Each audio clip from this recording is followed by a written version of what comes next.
Admiral Crixtal stood on the bridge of his flagship, watching the stars through the massive viewing screen. He had been exploring space for over 200 years. In that time, he had seen many strange things, but nothing had prepared him for what his sensors were showing him today. "Admiral," called out Lieutenant Velnara from her station, "we are getting readings that make no sense." Crixtal walked over to look at her screen.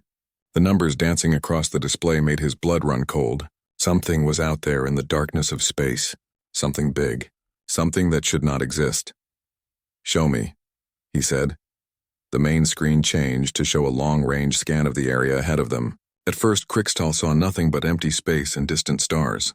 Then Velnara highlighted a section of the scan. There it was. The object was huge. Bigger than any ship the Zephyrian Empire had ever built. Their largest warships were already the size of small cities. This thing was even bigger. But size was not what worried Crixtal the most.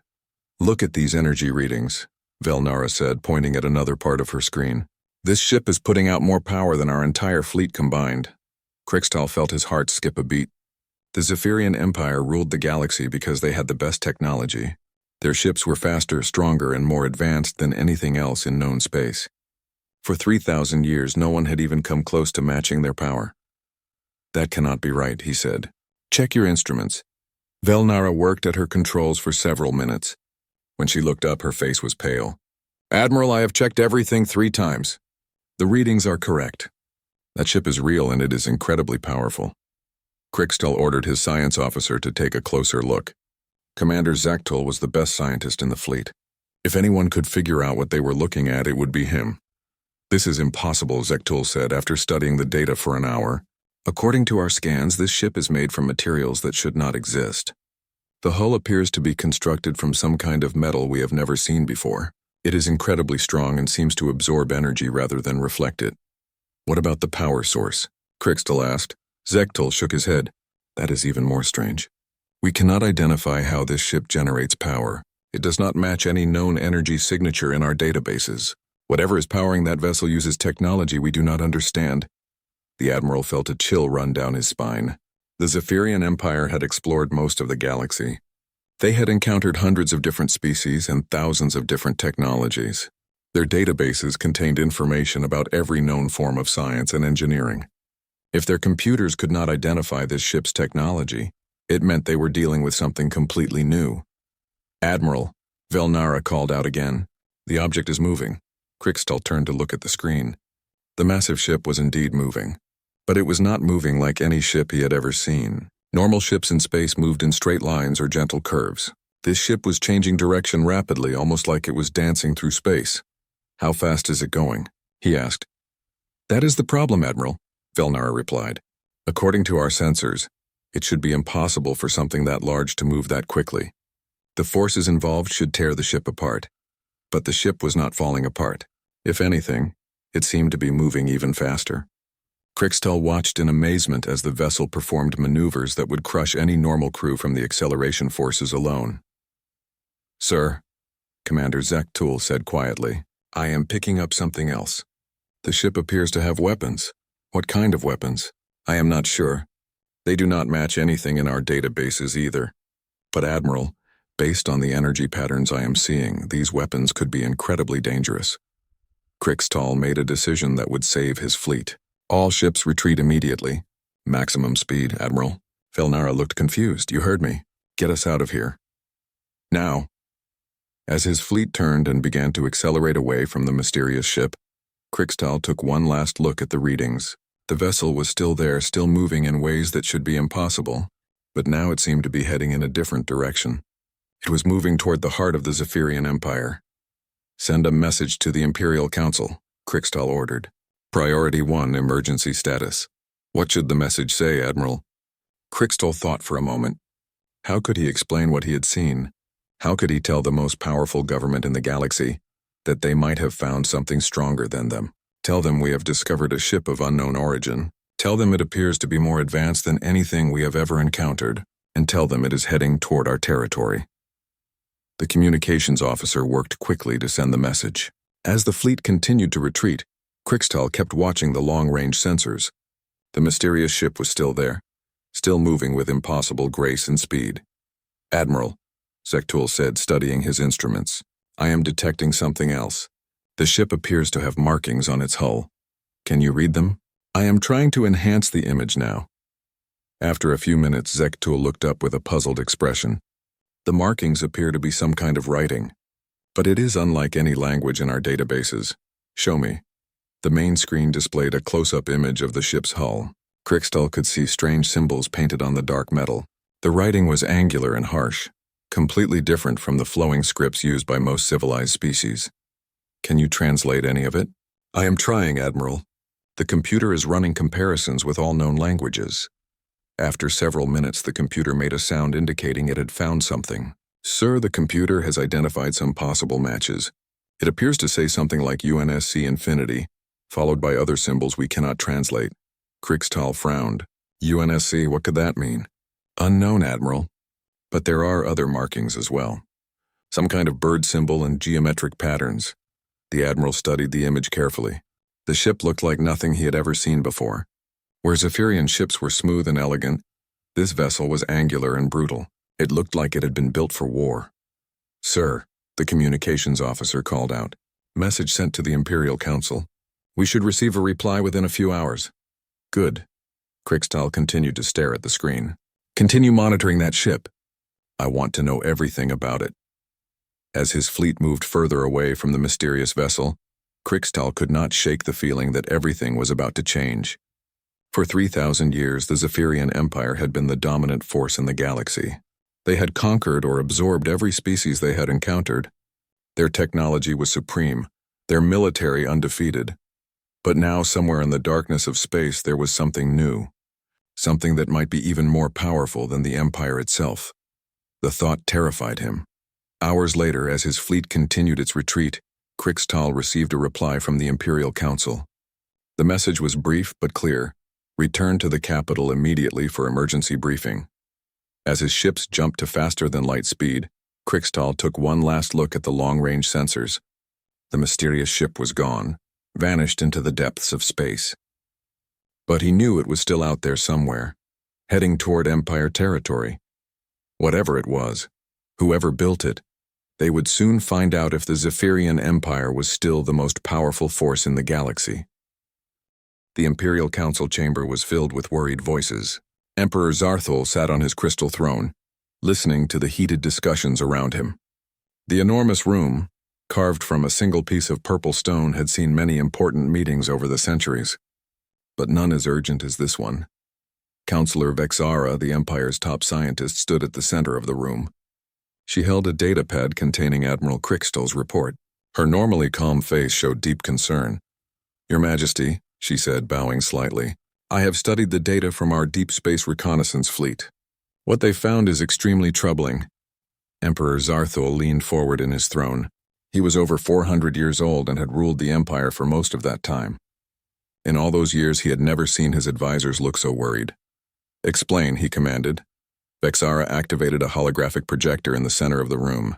The image of the mysterious ship appeared, floating in the air above them. Even as a hologram, the vessel looked intimidating. Its dark hull and angular design made it look like a weapon of war. This ship appears to be larger than our biggest dreadnoughts, Vexara continued. But size is not what concerns me most. Look at these energy readings. The hologram changed to show various charts and graphs. The other council members gasped as they saw the numbers. This is impossible, declared General Morgath, the Empire's military commander. No ship can generate that much power. Our best engineers have been working for centuries to improve our energy systems. Nothing we have built comes close to these readings. I thought the same thing, Vexara replied. So I had our computer systems run the analysis 50 times. The results are always the same. This ship is incredibly advanced. Minister Kelvak, who was in charge of intelligence gathering, spoke up from his seat. Do we know who built it? What species are we dealing with? That is where things become even more strange, Vexara said. She changed the hologram to show the markings on the ship's hull. We found writing on the vessel, but it does not match any language in our databases. Emperor Zarthul studied the strange symbols. The Zephyrian Empire had encountered hundreds of different species over the millennia. Their databases contained information about every known form of communication in the galaxy. You are saying this is completely new? He asked. Yes, Your Majesty. Our computers have never seen anything like this writing before. However, we were able to make out some of the symbols. The ship appears to be called UNSC Infinity based on what we can translate. UNSC, repeated the Emperor slowly. What could that mean?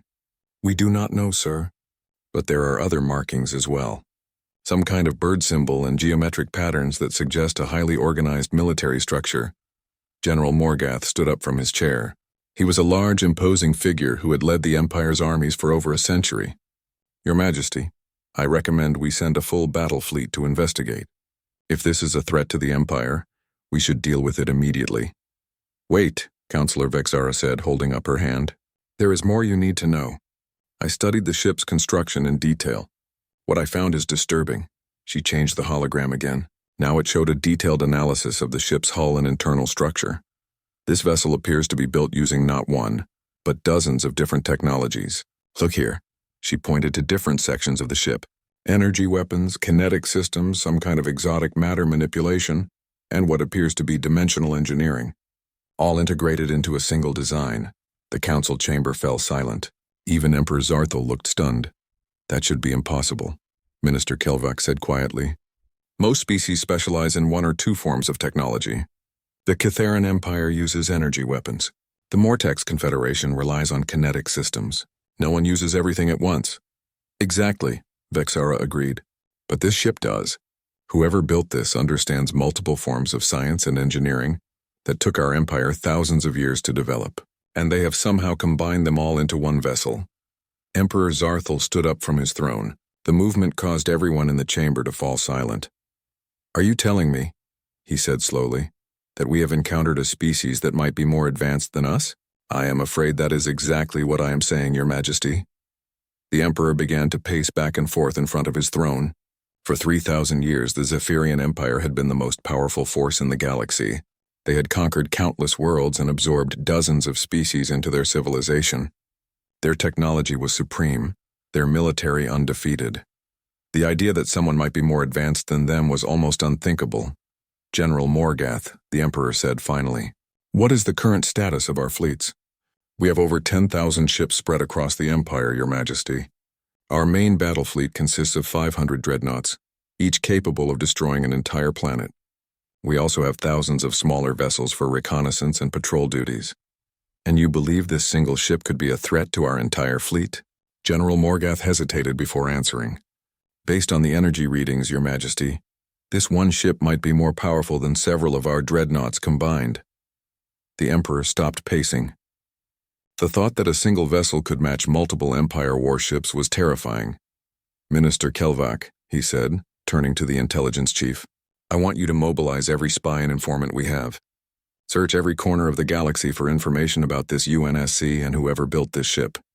Yes, Your Majesty. I will begin immediately. Counselor Vexara, continue analyzing the data. I want to know everything about this vessel's technology. Find out how it works and if we can duplicate it. Of course, Your Majesty. Emperor Zarthel returned to his throne. The crystal seat had been carved by his ancestors over 1,000 years ago.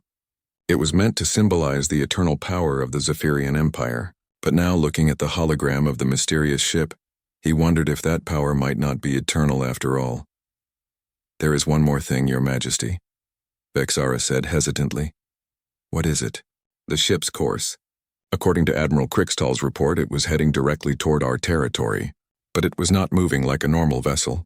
It was performing maneuvers that should be impossible for something that large. What kind of maneuvers? Rapid direction changes, sudden acceleration, complex flight patterns. The forces involved should tear any normal ship apart, but this vessel seemed unaffected. Emperor Zarthel felt a chill run down his spine. Are you saying this ship can move in ways our vessels cannot? That appears to be the case, Your Majesty. Whatever propulsion system they are using, it is far beyond anything we have developed. The Emperor looked around the chamber at his advisors. These were the smartest, most experienced leaders in the Empire. They had guided the Zephyrian civilization to dominance over the galaxy, but now they all looked worried and uncertain. Your Majesty, General Morgath said carefully, what are your orders? Emperor Zarthul thought for a long moment. He had spent his entire life believing that the Zephyrian Empire was supreme. The idea that they might have found their equals or worse, their superiors, was difficult to accept. But the evidence was clear. Somewhere in space, there was a ship that challenged everything they thought they knew about technology and power. "Double the patrols along our borders," he commanded. "I want every system monitored. If this ship or others like it enter our territory, I want to know immediately." "Yes, Your Majesty." "And prepare our finest diplomatic team. If we encounter this species again, we will try to make peaceful contact first." "And if they refuse to communicate peacefully?" asked General Morgath. Emperor Zarthul looked at the hologram of the mysterious ship one more time. Its dark hull and weapon systems made it clear that whoever built it understood war very well.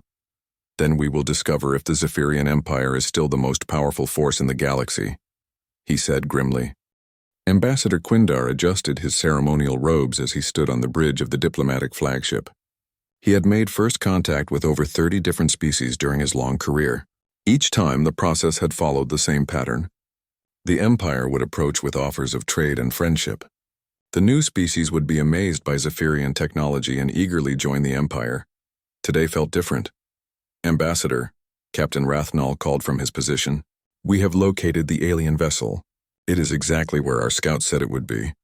Quindar looked at the main viewing screen. The mysterious ship hung in space like a dark metal mountain.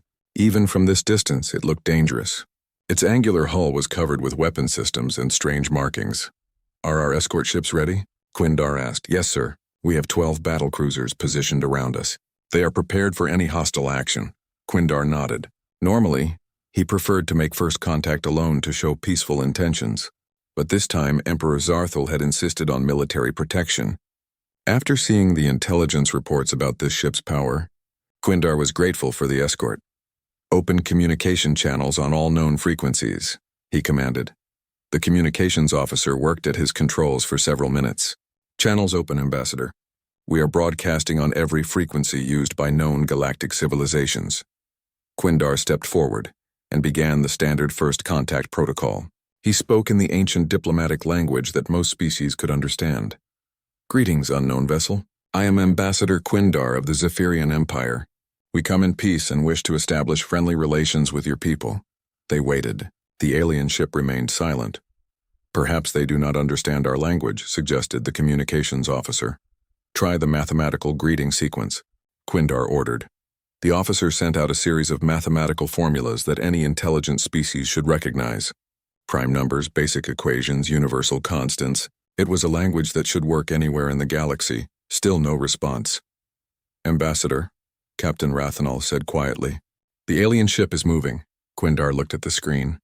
The massive vessel was indeed changing position, but it was not moving away or trying to communicate. Instead, it was turning to face the Zephyrian fleet directly. "Sir," the sensor operator called out, "I am detecting energy buildups across the alien ship. It appears to be charging weapons." "Weapons?" Quindar felt his heart skip a beat. "But we are here peacefully. We have not shown any hostile intent." "The energy readings are increasing rapidly," the sensor operator reported. "Ambassador, I think they are preparing to attack." Captain Rathnall immediately took action. "All ships raise shields. Prepare defensive positions." The Zephyrian fleet quickly formed a protective formation around the diplomatic ship. Their energy shields flickered to life, creating barriers of pure force that could stop the most powerful weapons known to galactic science. "Ambassador," the communications officer said urgently, "I am picking up transmissions from the alien ship, but the language is completely unknown. Let me hear it." Strange sounds filled the bridge. The alien language was harsh and guttural, unlike the melodic tones of most civilized species. It sounded angry and aggressive. "Can you translate any of it?" Quindar asked. "I am trying, sir. The computer is running analysis now." Suddenly the alien ship moved, but it did not move like any vessel Quindar had ever seen. Instead of the slow, graceful movement of normal spacecraft, this ship accelerated instantly to incredible speed. "By the ancestors," Captain Rathnall whispered. "How is that possible?" The alien vessel was now racing directly toward the Zephyrian fleet. As it approached, weapon ports along its hull began to open. "Sir," the sensor operator called out in panic. "They are launching projectiles at us." "Projectiles?" Quindar was confused. "You mean energy weapons?" "No, sir. These appear to be solid metal objects, but they are moving incredibly fast." On the screen, Quindar could see tiny dots of light racing toward his fleet. They looked harmless compared to the massive energy beams that Zephyrian ships normally used in battle. "Activate point defense systems," Captain Rathnal ordered. "Those projectiles should be easy to stop." The Zephyrian ships began firing their defensive weapons at the incoming projectiles. Beams of energy lanced out to intercept the metal objects. But something was wrong. "Captain," the weapons officer reported in confusion, "our defensive fire is not stopping them. These projectiles are moving too fast." Before anyone could respond, the first projectile hit the shield of a nearby battlecruiser. The result was devastating. The energy shield, which could normally stop planet-killing weapons, simply vanished. The metal projectile punched through the ship's hull like it was made of paper. Secondary explosions ripped through the vessel as its power systems overloaded. "Impossible," Captain Rathnal said in shock. "Our shields can stop anything." But the alien projectiles kept coming. One by one, they smashed through the Zephyrian defenses like they did not exist. 3 more battlecruisers were crippled in seconds. "Emergency retreat," Quindar shouted. "All ships withdraw immediately." The surviving Zephyrian vessels began to turn away from the alien ship. But their attacker was not finished. More projectiles lanced out from its weapon systems, chasing the fleeing fleet. "How are they targeting us so precisely?" Captain Rathnal demanded. "Those are just metal objects. They should not be able to change course." But the projectiles were somehow adjusting their flight paths to follow the Zephyrian ships. It was as if each piece of metal had its own guidance system. "Ambassador," the communications officer called out, "I am picking up more transmissions from the alien ship. The computer has managed to translate some words." "What does it say?" "The repeated word appears to be human." Quindar felt ice in his veins. "Human, what does that mean?" "Unknown, sir." "But they keep saying it. And there are other words too. Something about engaging hostile forces and switching to combat protocols." The alien ship was still chasing them, still firing its impossible weapons. But now Quindar noticed something else. The vessel was not just shooting at them randomly. It was targeting specific systems on each Zephyrian ship.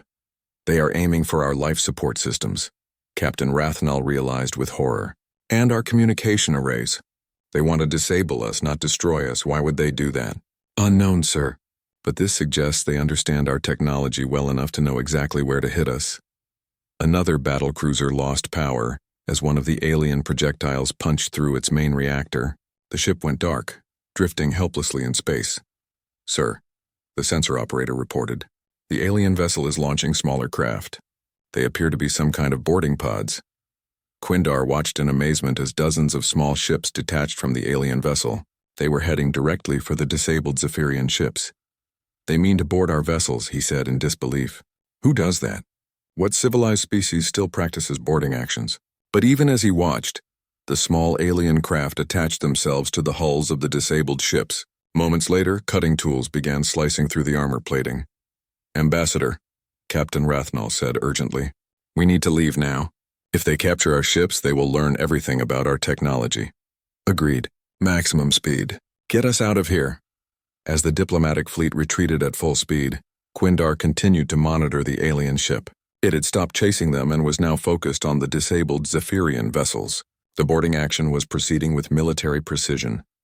"Sir," the communications officer said quietly, "I intercepted another transmission from the alien ship." The computer translated it. What did it say? The officer looked pale as he read from his screen. It said, "Boarding action successful. Beginning technology analysis. New species designated as potential threat level 7. Recommend continued observation and tactical assessment." Quindar sank into his chair. In all his years of diplomatic service, nothing like this had ever happened. The Zephyrian Empire had always been the dominant force in any first contact situation. They were the ones who studied new species and decided their fate. But these humans had turned the tables completely. They had defeated a Zephyrian fleet with ease and were now studying captured technology like the Empire was just another primitive species to be catalogued. "Set course for the capital," Quindar ordered. "Emergency speed. The Emperor needs to know what we are dealing with." As his ship jumped to faster-than-light travel, Quindar looked back at the battle site one last time. The alien vessel was still there, methodically examining the captured Zephyrian ships. For the first time in 3,000 years, the Zephyrian Empire had lost a battle. And they had lost it badly. Worse yet, These humans had not even seemed to consider it a real fight. To them, it had just been a simple tactical exercise. They had treated the mighty Zephyrian fleet like a minor obstacle to be brushed aside. Quindar realized with growing horror that the Empire might have finally met its match. Or perhaps something even worse than that. They might have met their masters. Dr. Yilnith stared at the data scattered across her laboratory tables. Pieces of metal, energy readings, and computer files covered every available surface. For the past 3 weeks, she had been studying everything the Empire had learned about these mysterious humans. What she had discovered made her question everything she thought she knew about life in the galaxy. Computer, she said to the artificial intelligence that helped with her research. Display analysis of human homeworld conditions. A holographic image appeared in the center of the room. It showed a blue and green planet with white clouds swirling around it. At first glance, it looked beautiful and peaceful. This cannot be right, Dr. Yilnith muttered. Run the analysis again. The computer's calm voice filled the room. Analysis confirmed. Human homeworld designated as Earth shows extreme environmental conditions unsuitable for most known life forms. Dr. Yilnith studied the data more carefully. The planet's surface temperature ranged from far below freezing to dangerously hot. Massive storms swept across the continents with winds that could destroy buildings. The oceans contained predatory creatures larger than most starships. Show me atmospheric composition, she commanded. Human homeworld atmosphere contains 21% oxygen. This concentration is toxic to most galactic species. Dr. Yilnith sat down heavily in her chair. Most civilized species came from worlds with gentle climates and peaceful conditions. The idea that an intelligent race could evolve on such a dangerous planet was almost unthinkable. Computer, what about the gravitational field? Human homeworld gravity is approximately 1.2 times standard galactic norm. This would crush most known species. Dr. Yilnith shook her head in amazement. The humans had evolved on a world that would kill most other intelligent beings. No wonder they were so physically strong and adaptable. Show me biological analysis of human physiology. The hologram changed to display the anatomy of a human body. Dr. Yilnith had studied biology for over 2 centuries, but what she saw amazed her. These creatures are incredibly robust, she said to herself. Look at this bone structure, this muscle density. They are built for survival in extreme conditions. The computer provided additional information.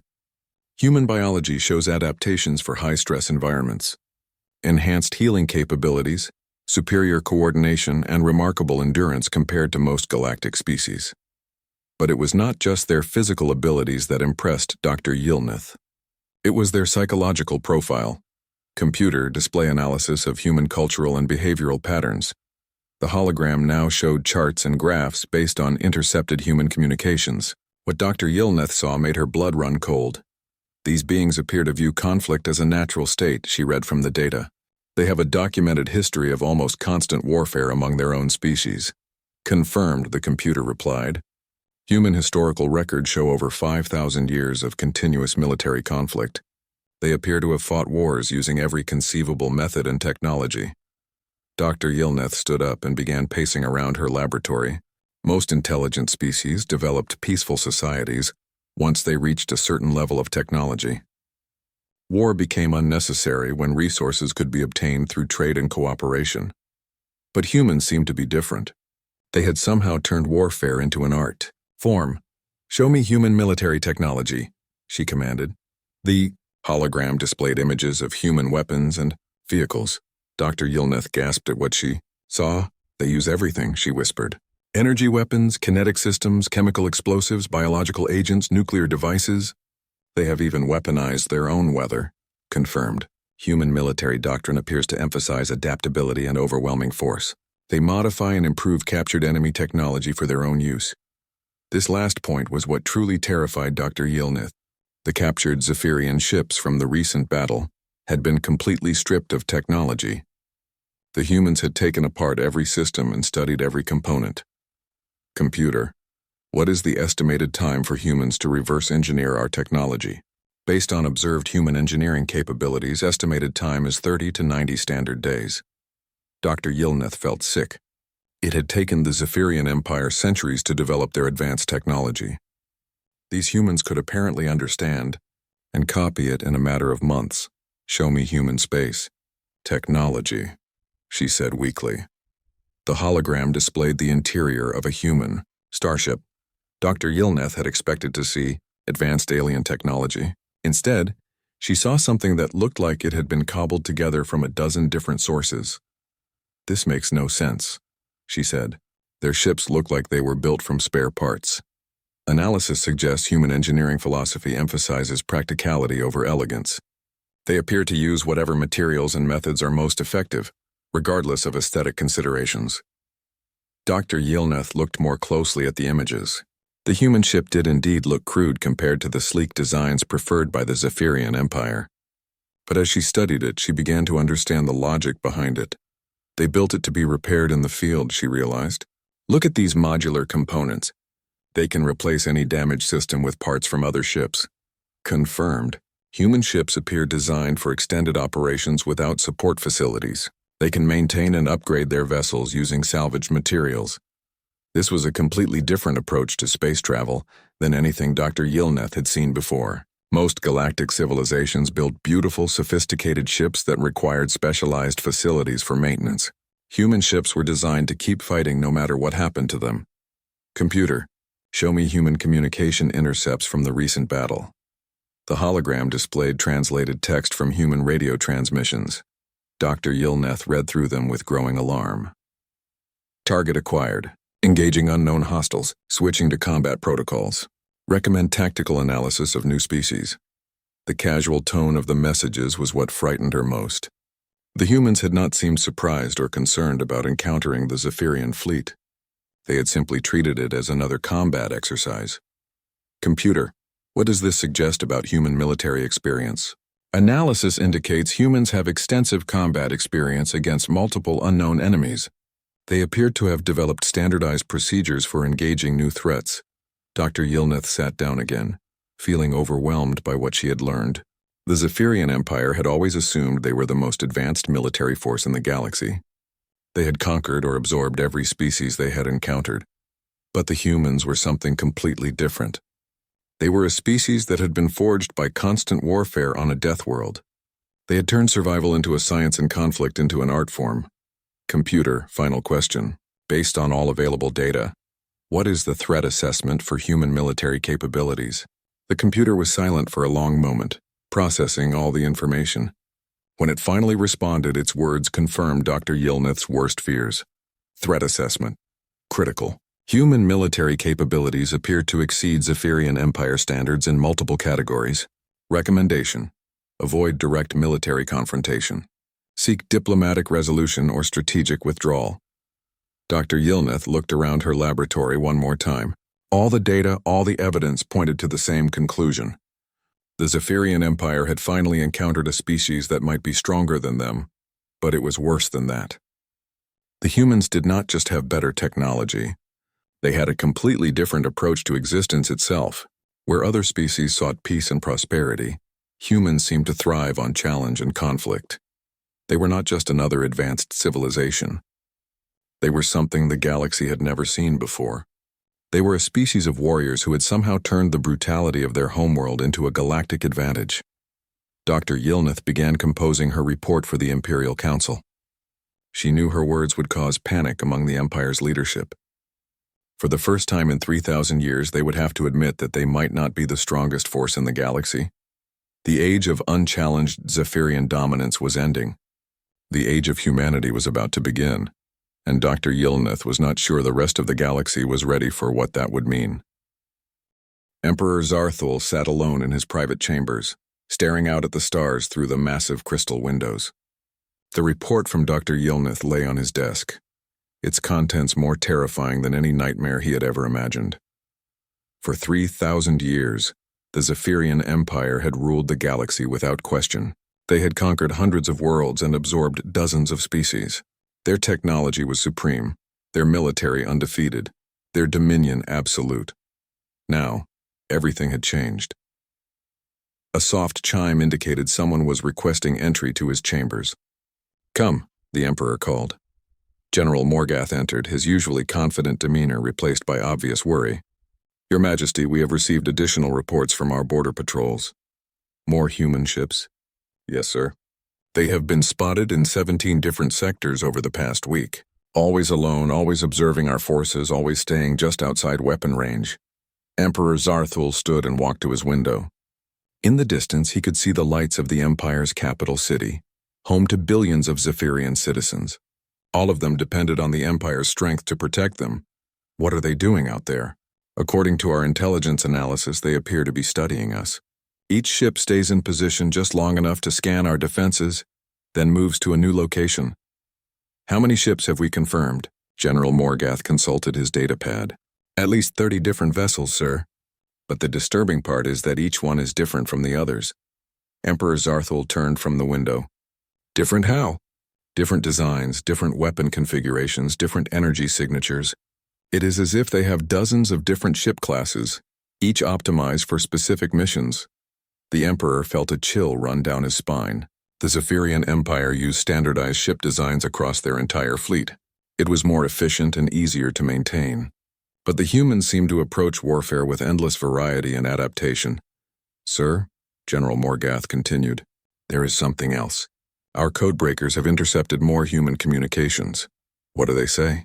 The messages are brief and military in nature, but the computer has managed to translate some key phrases. General Morgath activated a small holographic projector. Text appeared in the air, showing the translated human communications. Sector 7 Alpha, Zephyrian patrol pattern confirmed. Defensive capabilities cataloged. Moving to next observation point. Fleet assessment. Enemy ships show standard configuration. Recommend continued surveillance and data gathering. Strategic analysis. Zephyrian Empire shows signs of technological stagnation. Adaptation potential appears limited. Emperor Zarthul read through the messages with growing alarm. The casual, professional tone was what frightened him most. The humans were studying the Empire like scientists examining an interesting specimen. They are evaluating us, he said quietly, like we are just another species to be catalogued and categorized. Yes, Your Majesty. And based on these communications, they do not seem particularly impressed with what they have found. The Emperor walked back to his desk and sat down heavily. The chair had been carved from crystal by master artisans centuries ago. It was meant to symbolize the eternal power and beauty of the Zephyrian Empire. Now it felt fragile and temporary. General, what is the status of our military preparations? We have mobilized our entire fleet, sir. Over 10,000 ships are now on high alert. Our best commanders have been assigned to key defensive positions. And you believe this will be sufficient to defend the Empire? General Morgath hesitated before answering. Your Majesty, based on what we observed in the first encounter, our conventional tactics may not be effective against human forces. Explain. Their weapons ignore our shields, sir. Their ships move in ways that should be impossible. Their tactics are unlike anything we have encountered before. They fight with a ruthlessness that goes beyond normal military doctrine. Emperor Zarthul picked up Dr. Yilneth's report and flipped through it again. The pages were filled with analysis of human psychology, technology, and military capabilities. Every section painted the same picture. The Empire had encountered something far beyond their experience. Sir, General Morgath said carefully, I must ask, what are your orders if the humans attempt to invade our territory? The Emperor thought for a long moment. His entire life had been spent believing that the Zephyrian Empire was invincible. The idea of surrender or retreat was almost unthinkable, but the evidence was clear.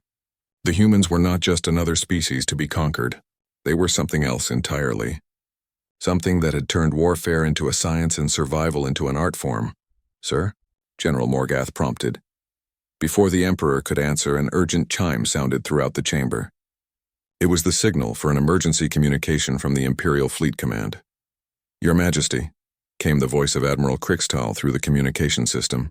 We have a situation developing in the Outer Rim. Report, the Emperor commanded.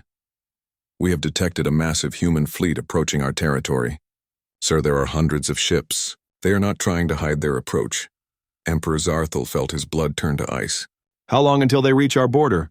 At their current speed, approximately 6 hours, Your Majesty. Are they responding to communication attempts? Yes, sir. They have sent a message addressed directly to you. The Emperor exchanged glances with General Morgath. Play the message. The voice that filled the chamber was harsh and direct. speaking in accented but understandable Zephyrian. Emperor Zarthul of the Zephyrian Empire. I am Admiral Sarah Chen of the United Nations Space Command. We have completed our initial assessment of your civilization. We wish to discuss terms for peaceful coexistence. We do not seek conflict with your people. However, we will not tolerate aggressive actions against human vessels or personnel. You have 48 hours to respond to this communication. If you choose not to respond, or if you respond with hostility, we will consider the Zephyrian Empire a threat to human interests and act accordingly. The message ended, leaving the chamber in silence. Your Majesty, General Morgath said quietly. What are your orders? Emperor Zarthul stood and walked to his window again. Below him, the capital city continued its daily activities, unaware that their entire way of life was about to change. For 3,000 years, the Zephyrian Empire had been the ones who decided the fate of other species. They had been the conquerors, the rulers, the dominant force in the galaxy. Now, for the first time in their history, they were on the other side of that equation. They were the ones being evaluated and judged. They were the ones who had to prove their worth to survive. Send a response to Admiral Chen, he said finally. Tell her that the Zephyrian Empire accepts her offer of negotiations. Yes, Your Majesty. And General. Sir, stand down our fleet. If these humans wanted to destroy us, they would have done so already. The fact that they are offering to talk means we still have a chance. As General Morgath left to carry out his orders, Emperor Zarthul remained at his window, staring out at the stars. Somewhere in that darkness, a human fleet waited for his response. The age of Zephyrian dominance was over. The galaxy would never be the same again. But perhaps, if they were very careful and very lucky, the Empire might survive to see what came next. Far above the planet, aboard the human flagship, Admiral Sarah Chen sat in her command chair, sipping a cup of coffee while reviewing tactical reports. The beverage was a simple human tradition, but to any alien observer who understood its significance, it would be terrifying. The Admiral was calmly preparing for potential galactic warfare while enjoying a hot drink. It was the kind of casual competence that made humans the most dangerous species the galaxy had ever encountered. Admiral, her communications officer reported, we are receiving a response from the Zephyrian Emperor. Put it through. The voice of Emperor Zarthul filled the bridge, speaking in careful, formal tones. Admiral Chen, the Zephyrian Empire accepts your offer of negotiations. We wish to discuss terms for peaceful coexistence between our peoples. Admiral Chen smiled and took another sip of her coffee. Excellent. Prepare a diplomatic shuttle. It looks like we have some talking to do. As the human fleet settled into a defensive formation around the Zephyrian homeworld, beings across the galaxy would soon learn a new truth. The age of humanity had begun.